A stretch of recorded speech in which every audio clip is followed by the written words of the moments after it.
Now in a CNBC exclusive, Era Hovnanian, the president and CEO of Hovnanian Enterprises, joins us this morning. And Era, it's great to see you again. Glad to be here. All right, people have been trying to figure out what to make of the housing stocks, whether things have seen a bottom. What have you seen in your sales? Well, I don't think you can quite declare a bottom of the market yet. There's a lot of volatility. The last couple of weeks have been good, but it's been very volatile from month to month. What do you mean the last couple of weeks have been good? What are you talking about in terms of sales versus where they were a year ago? Well, we're not quoting specific data on year-to-year comparisons. I can just tell you anecdotally, the last couple of weeks have been a little bit stronger. Now, is part of that related to the housing stimulus bill that was recently passed, and buyers are feeling a little more optimistic because they stand to get a $7,500 tax credit? That could be. It's hard to tell right now.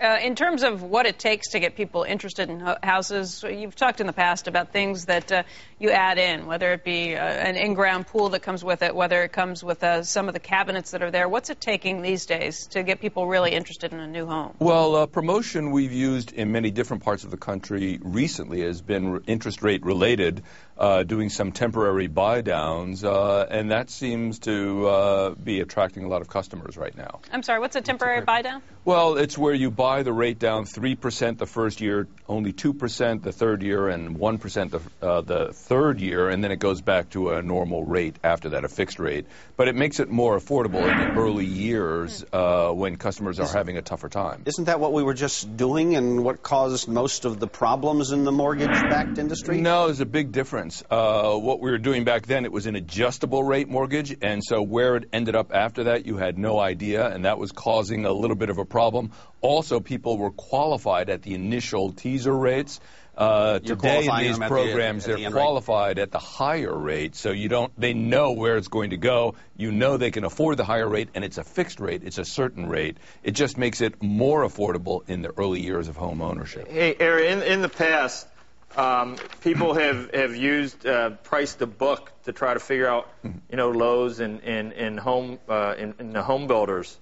But then again, the book changes based on write-downs, like when certain companies have lots of land valued at a certain, and then suddenly land in a housing slump can go down a lot more than go down 80% or something.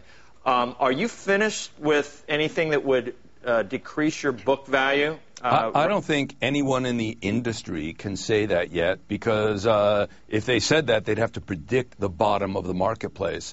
Clearly, the old valuation metrics, price to book, price to earnings, are a challenge right now. I think what you have to look at is say, look, the housing industry is a cyclical industry. Housing demand is there long term. It's actually, the demographers say it's going to be better than ever. So it will come back once psychology changes, once we burn through a little excess inventory. Interestingly, half the competitors are either gone or really neutralized because you can't get financing out there. Many have had financial difficulties. So rising market, half the competition gone. It's going to be a very good housing market in a recovery. What have your total write-downs been in the last, since the housing slump started? What's total write-downs? Well, the industry has written down about $25 billion in land charges. We've done our fair share of that, about a little over $1.3 billion. So what's your book right now at Hovnanian? Book, I believe, is about $900 million, just a bit under $1 billion now. So then and that's down quite a bit. We were just under $2 billion. So you're less than 50% of book right now. Absolutely. Relative to book, we're at a great discount. It just depends on whether book catches up with the share price or the share price catches up with the book price stays where it is. If you think about it, what's interesting is we were earning more, even forget about the peak earnings when we made $850 million pre-tax. Just take normal earnings, a few hundred million. We're selling about 1 times that kind of level. Clearly the entire industry, our company included, is selling at a pretty good bargain relative to normal times, and normal times will come back. My father founded this company 50 years ago. We've been through many of these cycles. This is one of them. It's a painful one. We will come through it. The industry will come through it. Era, is that why Hovnanian actually adopted a new shareholder rights plan this week? Well, actually, we adopted this shareholder rights plan for an odd reason. There's this peculiar part of the tax code, Section 382, that basically puts your tax loss carry forwards at risk. Normally, you can carry your tax losses forward for 20 years. We don't plan on paying taxes for a good few years as this market recovers.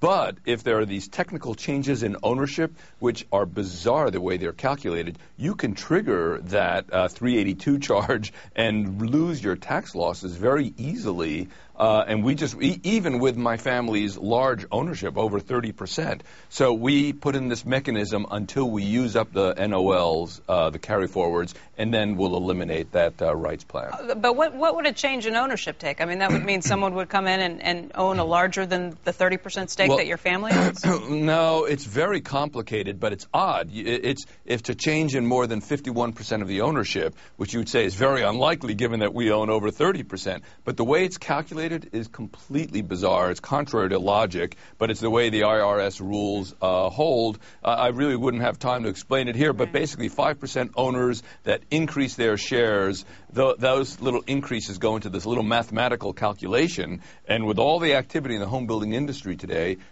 that can occur, and it has happened in our industry already. Era, if you had to look out and pick a time when you think things will really be improving for the home builders, how far down the road do you think you have to look? Well, one thing that's interesting, this housing stimulus bill just got passed. We don't know what the effect is because it got passed now and we're in the middle of August. It's a $7,500 tax credit effectively. We had one back in '75. It was a $2,000 credit. It really did stimulate housing then and help get out of the 75 correction. So that's an interesting wild card. Certainly it's not going to be turning around rapidly over the next 6 months. Right. 09 is the wild card that everybody's hoping for. If they have one thing that's really going for them, and nobody's talking about it, is there's a big change in demographics going on here in the United States. I mean, there's a new baby boom taking place. Not many people are paying attention to it. And if you have one thing that's really going to be a help to people in this business, it's going to be that baby boom. That, and you need a few more divorces so that we create more demand for houses. We want people to get married, have lots of children, then get divorced, and then they need two houses. That's right. Well, that's what's going on. The demographic shift is really quite important, and no one's paying attention to that. Yeah, actually, the household formations in the United States, almost all demographers are in agreement. It's going to be about 20% higher in the population growth of households over the next decade than the last 3 decades. So housing demand, when it bounces back, should be better than we've experienced for decades. All right, Era, I want to thank you very much for joining us today. Glad to be here. Era Hovnanian.